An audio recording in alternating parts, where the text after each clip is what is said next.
that you came here because you're looking for a darn good point and shoot film camera. Well, here to tell you that I got that camera in my hands. Now I'm going to go ahead and reveal the name of this camera. Please don't raise the prices on it because I want to get another one. Minolta tc-1. My favorite part about this camera is probably the fact that it's underrated.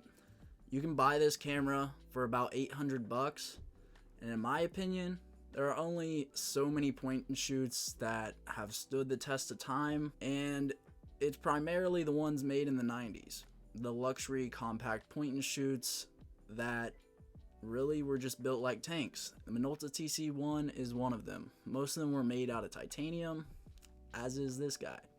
It's built pretty sturdy.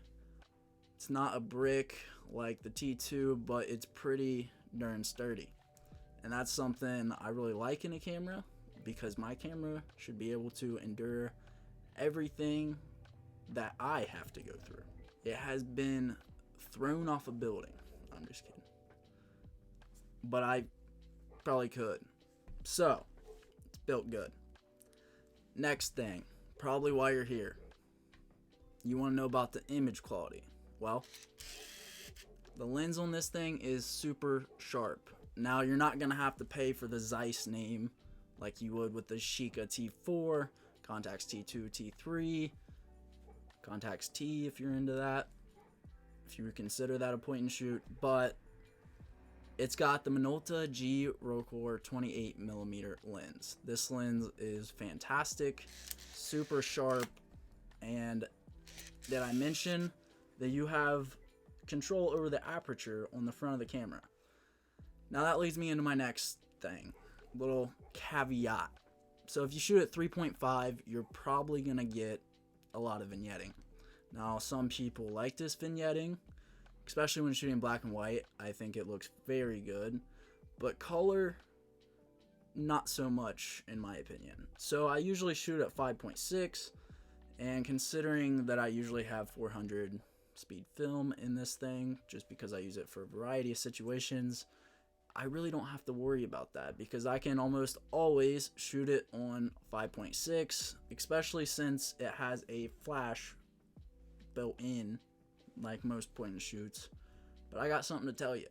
This flash has a feature that I love, which I will get to later, but stay tuned if you want to know about it. So the image quality, wrap it up, it's good. Here are some images that I took on a recent road trip to Palm Springs with my friends before I got $800 worth of film stolen out of our car in San Francisco. But that's besides the point. We are back, baby. Now, if you want to see videos of me shooting Kodak Gold 120 and Cinestill 400D, yeah, that's what it's called. Yeah, I backed that, so I'm going to be getting that film pretty early. So if you guys want to see me shooting that in 35 and 120, make sure you subscribe, because a lot of videos are going to be coming as soon as I wrap up this stupid college work. The features on this thing are not hidden in menu systems like you would expect, comparing it to other less popular cameras of the time. So you have this dial on the top. All you got to do is turn it to what you would like, and then use this little switcheroo button on the front, and you can filter through those settings quick as a snap. For like me, always on the go, I like that because I don't have to push multiple buttons to get to the setting I want. Turn it, select the one you want, you're good to go. Put it on hold, and those settings will remain saved in the camera, which is great. Every time you turn it on, it's going to have those settings, and I personally shoot a lot of Portra 400, and I like the look of overexposed Portra 400, so I will set the ISO, and I know that every time I pick up this camera, it's going to be set at ISO 200 for when I have Portra 400 in it. I don't have to worry about that changing when I shut off the camera. Always going to be in there, and that's a really nice feature. It's the small things that make it a great camera. Now that brings me to my favorite feature about this camera, and that is the flash. Now the flash has different modes but the one mode I'm talking about is night portrait, I believe is what it's called. I didn't really read the manual, but I think that's what it's called. That's what we're going to go with. So in this mode, the flash will expose your subject, whatever focus on, and then the camera will compensate for the background by adjusting the shutter speed so that it is exposed properly.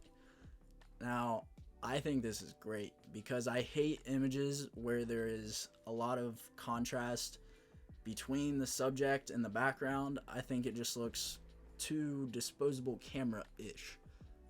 Not saying that's a bad look, that's a look that a lot of people like and it's kind of trendy right now. But I like having kind of nice exposure all around. I don't like super bright person and then muddy in the background. I like it all to be exposed. And yeah, that's probably my favorite feature other than the fact that the images are great. It's a tiny camera, fit in your pocket, take it anywhere you want, pick it up, turn it on, point, and that's how fast it focuses. Like, it focuses pretty darn fast. So it's really not hard to get those shots that you thought you would never be able to get with film. If you're looking for a point and shoot, I highly recommend that you give this camera a shot. That is all for you guys. I hope you liked the video. If you have any questions about this camera, please do not hesitate whatsoever. Put them down in the comments and I will get back to you ASAP. So I'll see you guys in the next one. And if you somewhat like this video, subscribe. If you want to see my pictures, I'll put my Instagram up on the screen, and I'll also put a link to another video somewhere. But yeah, have a good one.